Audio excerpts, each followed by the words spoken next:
तो स्वागत है दोस्तों प्रश्नावली 1.1। क्वेश्चन पहला देखिए क्या बोल रहा है। सबसे पहले ना क्वेश्चन को आप लोग पढ़िए मत, समझिए कि क्वेश्चन आखिर बोल क्या रहा है। अगर क्वेश्चन आप समझ गए ना तो दिमाग में ऐसे ही समझ में आ जाता है कि हमको क्या करना है। आधे लोगों को प्रॉब्लम ये रहता है कि वह क्वेश्चन ही नहीं समझ पाते कि आखिर ये इसमें करना क्या है, इसीलिए वो नहीं कुछ कर पाते। देखो यहाँ पर ध्यान से पढ़ो। क्या शून्य एक परिमेय संख्या है? जैसे कोई बोल रहा है, ठीक है, कोई ए नाम का बंदा है, वो बोल रहा है कि क्या शून्य एक परिमेय संख्या है तथा क्या इसे आप पी बटे क्यू के रूप में लिख सकते हैं, जहाँ पी और क्यू पूर्णांक है और Q not equal to zero है। देखो शून्य एक परिमेय संख्या है। हम लोगों ने परिमेय संख्या में क्या पढ़ा था दोस्तों? आप लोगों को ये प्रश्नावली तभी समझ में आएगी जब आपका बेसिक कंप्लीट रहेगा, जैसे कि प्राकृतिक संख्या, पूर्णांक, परिमेय संख्या, परिमेय क्या होती है। तो उसके लिए आप लोग हमारा इस वीडियो को देख सकते हैं। इसमें हम लोगों ने बहुत बेसिक समझाया है, डिस्क्रिप्शन में लिंक है, ठीक है, जा करके देख लीजिएगा। बस 5 मिनट का वीडियो है, बहुत जल्दी खत्म हो जाएगा, 2 मिनट में आप देख सकते हो। 2x में करके देखिएगा। तो देखिए यहाँ पर पी और क्यू तो हम लोग सिंपली जानते हैं। सबसे पहले सॉल्यूशन लिख लीजिए। सॉल्यूशन सोल लिख करके ऊपर पावर में एन लगा दीजिए, सॉल्यूशन पढ़ा जाएगा ये आपका, ठीक है। देखो हम लोग इसको कहेंगे, हाँ, शून्य एक परिमेय संख्या है,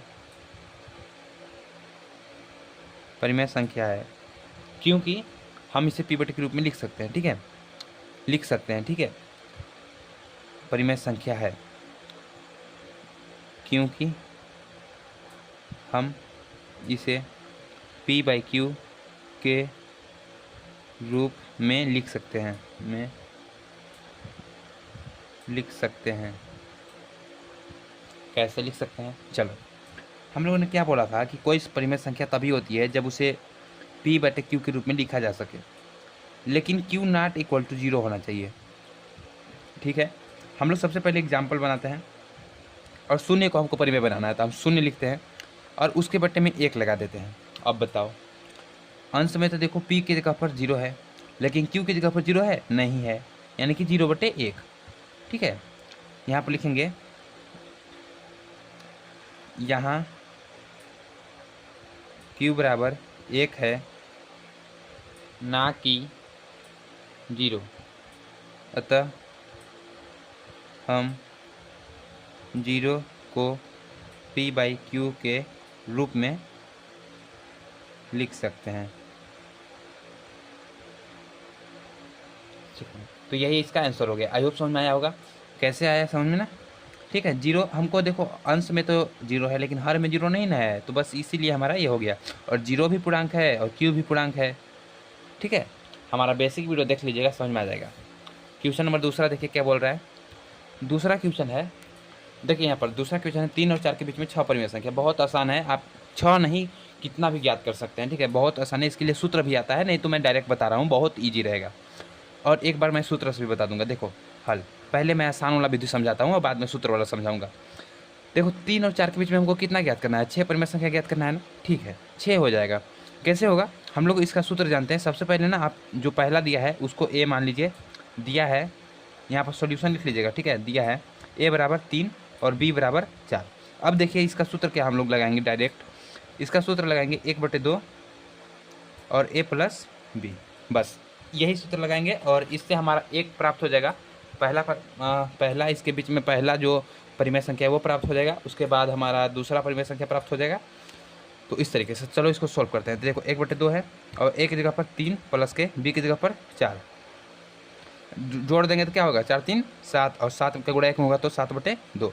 अब देखो 3 और 4 के बीच में आ गया ना, 3 और 4 और बीच में क्या आया, 7/2।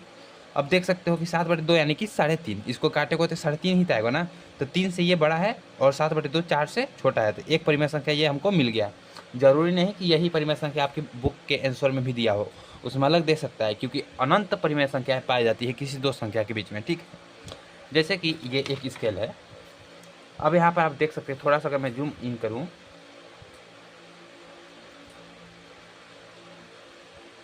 देखो यहाँ पर ये 1 है, ठीक है, और ये 2 है। अब इसके बीच में 1 2 3 4 5 6 7 8 9 9 ठो ये लाइन दिया हुआ है, ठीक है। अब इस लाइन के बीच में भी कुछ न कुछ लाइनें बनी होंगी छोटी छोटी, जो कि अभी हम नहीं देख पा रहे हैं। तो इस तरीके से ये होता है। तो इस तरीके से हमने इसको ज्ञात कर लिया और आपको दिखाई भी दे रहा है कि 3 और 4 के बीच में 3.5 आता है। तो एक परिमेय संख्या ये हो गया। अब हम लोग क्या करेंगे, 3 और 7/2 को लेंगे, ठीक है, या फिर 7/2 और 4 को ले लीजिए, 3 और 7/2। अब सिंपली हम लोग ए मानेंगे 3 को, ए बराबर 3 और बी बराबर 7/2। तो इस तरीके से हम लोग सिंपल फिर से वही लगाएंगे 1/2 और ए प्लस बी। तो 1/2 और ए की जगह पर 3 प्लस में 7/2। अब इसको सॉल्व कर दीजिए। अब इसको जब हम सॉल्व करेंगे तो 1/2 और ये हो जाएगा 2 3 6 प्लस में 7/2 हो जाएगा ना। और उसके बाद ये हो जाएगा 7 से 13 बटे में 4। तो ये हमारा एक आ गया आंसर, यानी कि ये हमारा आया 3/7, 3 और 7/2 के बीच। तो 3 7/2 और 4 है ना, हाँ, तो इसके बीच में आया 13/4।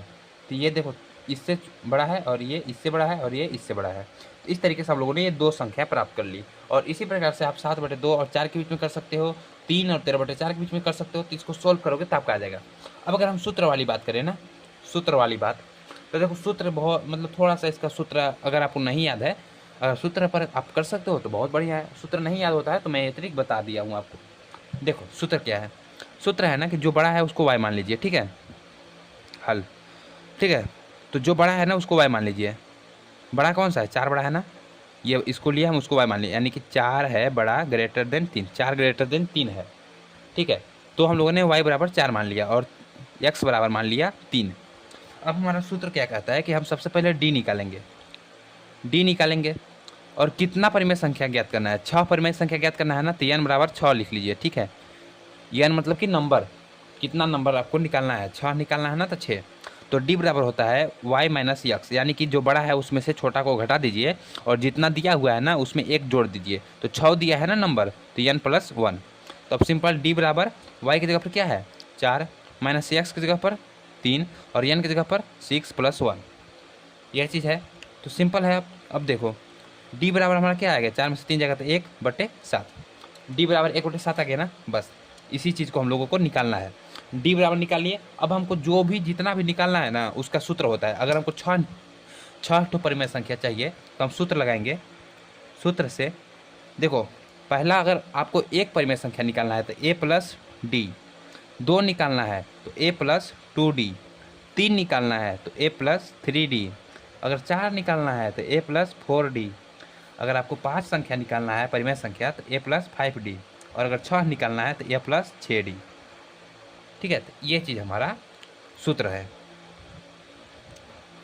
ये हमारा परिमेय संख्या है। अब बस कुछ नहीं करना है हमको, देखो a का मान पता है, ठीक है। आप यहाँ पर मैंने a लिख दिया है तो कोई बात नहीं, a भी लिख सकते हैं, लेकिन हम लोगों ने अगर हम लोगों ने यहाँ पर a लिखा है ना तो हमको यहाँ पर a और b मानना चाहिए था, ना कि x y मानना चाहिए था।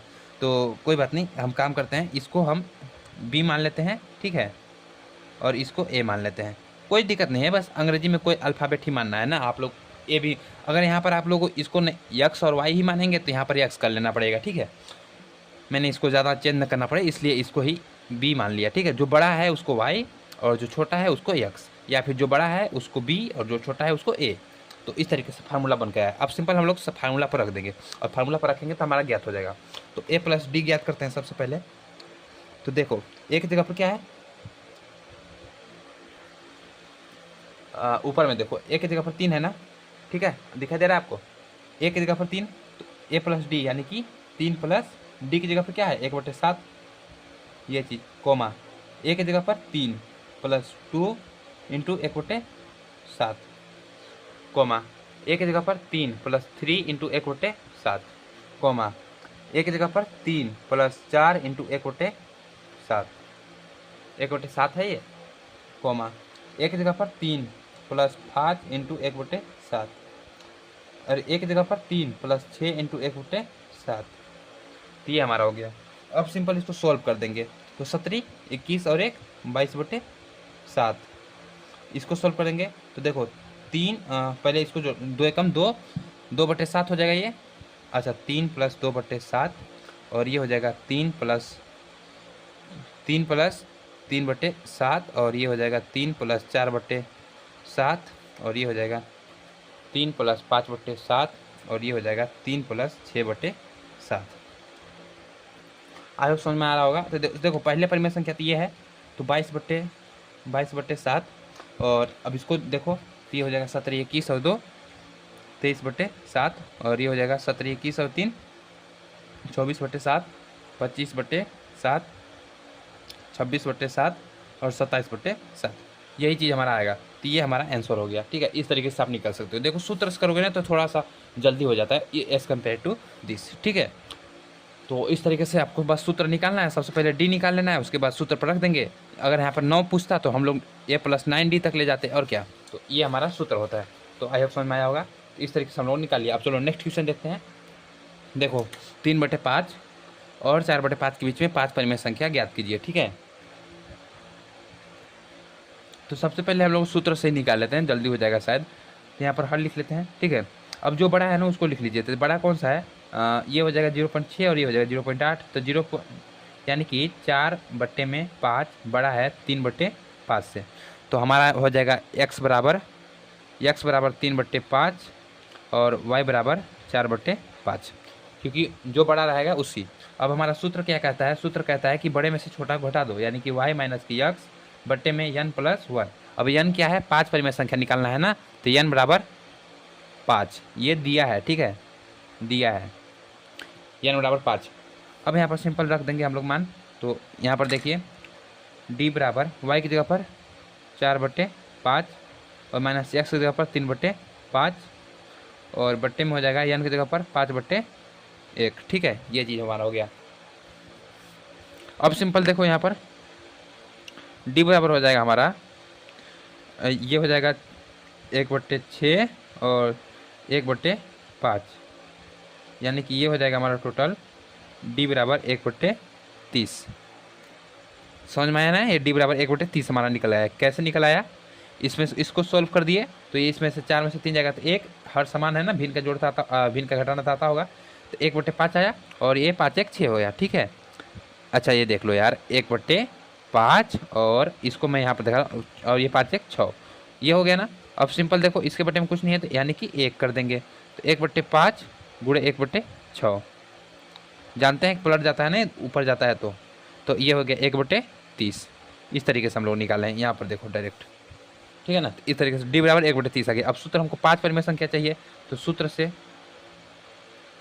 a + d, a + 2d, a + 3d, a + 4d, a + 5d। बहुत सिंपल है। अब देखो a की जगह पर क्या है, सॉरी a की जगह पर हम लोगों ने फिर से xy मान लिया। इसको a मानो, इसको b मानो। a की जगह पर 3/5 है ना, 3/5 प्लस d की जगह पर 1/30 ये चीज़ आया।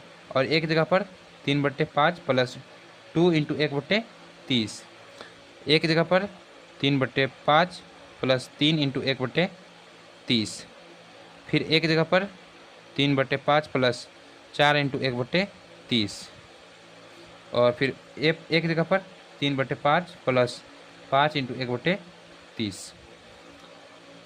बहुत सिंपल है, अब इसको बस सोल्व करना है। तो ये हमारा हो जाएगा। यहाँ पर आप इसको पहले ना हल कर लीजिए। ये देखो इसका हमारा सबसे पहले ना ये आ जाएगा हमारा 30 आ जाएगा एलसीएम। इसका मैं निकाल रहा हूँ इसका यहाँ पर। तो ये हो जाएगा 30 और 5 6 30 यानी कि 6 6 18 और प्लस में 1 आता होगा, आप लोगों को जोड़ करना आई होप। तो ये हमारा इतना हो गया। उसके बाद इसको कर लीजिए, तो 3/5 प्लस में 2 एकम 2 और बट्टे में 30 ये हो गया। ठीक है, उसके बाद फिर से यहाँ पर देख लेते हैं 3/5 प्लस में, अच्छा इसको काट दे रहे हैं, 3 एकम 3 और 3 में 30, तो 1/10 हो गया। और उसके बाद फिर से देख लीजिए 3/5 प्लस में 4/30, उसके बाद ये देख लीजिए 3/5 प्लस में 5 एकम 5 5 6 30 1/6 ये चीज़ हो गया। तो इस चीज़ को बस सॉल्व कर लेना है। ठीक है, तो यहाँ पर हो जाएगा। इसको पहले देखो 18 1 19/30, ठीक है 19/30 हो गया। उसके बाद यहाँ पर देख ले तो है, तो ये हो जाएगा 30 और 5 6 30, तो 6 18 और 2 20/30 और ये हो जाएगा 10 3 30 और प्लस 5 कम 5, तो 30 और 5 35/50 इसका देखो 10 एलसीएम आ जाएगा और ये हो जाएगा 3×6, 3×6 और 1 7/10, 7/10 हो गया। और ये हो जाएगा हमारा, ये हो जाएगा 30 और 5 यानी कि 30 एलसीएम। और ये हो जाएगा 6×3 18 और 4 18 4 22, 22/30। ये भी हमारा 21/30 आता, लेकिन हम लोगों ने यहाँ पर काट दिया इसको। और उसके बाद हमारा ये हो गया, तो ये हमारा आ जाएगा 3/5 प्लस 1/6 था ना, तो 6×5 = 30 और 6×3 18 और 5×5 तो 18 5 23/30। तो ये हमारा आंसर आ गया है कुछ इस तरीके से, ठीक है। तो आई होप आपको समझ में आया होगा। तो इस तरीके से हम लोग परिमेय संख्या निकाल लेंगे। तो यहाँ से आप लोग देख लीजिए, तो समझ में आया, ठीक है। बस सूत्र याद कर लीजिए, या फिर मैंने जो वो तरीका बताया वो तरीका, अनंत कोई भी आंसर आप लिख सकते हैं। क्वेश्चन नंबर 4 है, जो कि दिया है कि नीचे दिए गए कथन सत्य है या असत्य, कारण के साथ अपने उत्तर दीजिए। तो देखो, प्रत्येक प्राकृतिक संख्या एक पूर्ण संख्या होती है, हमको बताना है। तो ठीक है, अब सबसे पहले यहाँ पर हल लिख लेते हैं। अब अगर हम बात करें प्राकृतिक संख्या की, प्राकृतिक संख्या यहाँ पर 1 2 3 4 5 ये हो जाएगा। और पूर्ण संख्या क्या होता है? पूर्ण संख्या ये होता है 0 1 2 3 4 5, इस तरीके से। अब देखो, प्राकृतिक संख्या 1 2 3 4 है और पूर्ण संख्या में 1 2 3 4 5 आता है, तो प्राकृतिक संख्या पूर्ण संख्या हुआ कि नहीं हुआ ना। अब अगर यहाँ पर हमको पूछता कि क्या प्रत्येक पूर्ण संख्या प्राकृतिक होती है, तो नहीं होती है, क्योंकि 0 पूर्ण संख्या है लेकिन 0 प्राकृतिक संख्या में नहीं है। तो ये मैं जो कहना चाहता हूँ वो समझ जाइए। देखिए, प्राकृतिक संख्या जो है 1 2 3 4 5 पूर्ण संख्या में भी आता है, 1 2 3 4 5, तो ये प्राकृतिक संख्या पूर्ण संख्या कहला सकती है, ठीक है। लेकिन पूर्ण संख्या प्राकृतिक संख्या नहीं कहला सकती, तो हम लिखेंगे सत्य। सत्य है, कैसे है? क्योंकि प्राकृतिक संख्या 1 2 3 4 5 है तथा पूर्ण संख्या होती है। पूर्ण संख्या को संग्रह प्राकृतिक संख्या को रखता है, यानी कि जो है ना, प्राकृतिक संख्या के सारे जो एलिमेंट हैं वो पूर्ण संख्या में होते हैं, तो इसीलिए सत्य है। तो इस तरीके से आप लिख सकते हैं। उसके बाद दूसरा नंबर क्वेश्चन है, प्रत्येक पूर्णांक एक पूर्ण संख्या होती है क्या? प्रत्येक पूर्णांक जो है एक पूर्ण संख्या होती है? तो ऐसा देखो नहीं है, क्योंकि क्या प्रत्येक पूर्णांक क्या होता है? देखो, सबसे पहले पूर्णांक में हमारा आता है माइनस का 2 आ सकता है, माइनस का 1 0 1 2, इस तरीके से आता है। तो देखो, पूर्ण संख्या तो हम लोग जानते हैं, पूर्ण संख्या होता है 0 से लेकर के 1 2 3 4 5।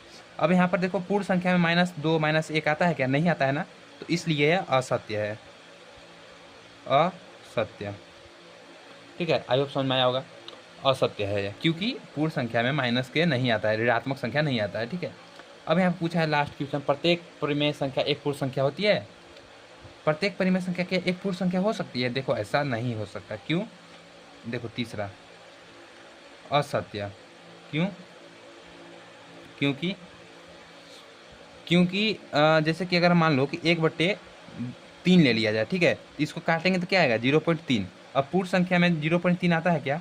पूर्ण संख्या में नहीं ना। 1 0 1 2 3 4 कहाँ आया? 0.3 नहीं आया ना। जैसे 1/5 1/7 इस तरीके से हम लोग संख्या लेंगे तो ये नहीं आएगा, तो इसीलिए हम इसको प्रत्येक जो परिमेय संख्या है पूर्ण संख्या नहीं होती है। तो ये हमारा कुछ इस तरीके से प्रश्नावली समाप्त होता है। आई होप आपको समझ में आया होगा, और बेसिक जो वीडियो है उसको देख लीजिएगा एक बार, आपको अच्छे से समझ में आ जाएगा। Thanks for watching. वीडियो को लाइक कीजिए, चैनल को सब्सक्राइब कीजिए। अगला पार्ट जल्द ही आएगा, चैनल को सब्सक्राइब कर लीजिए।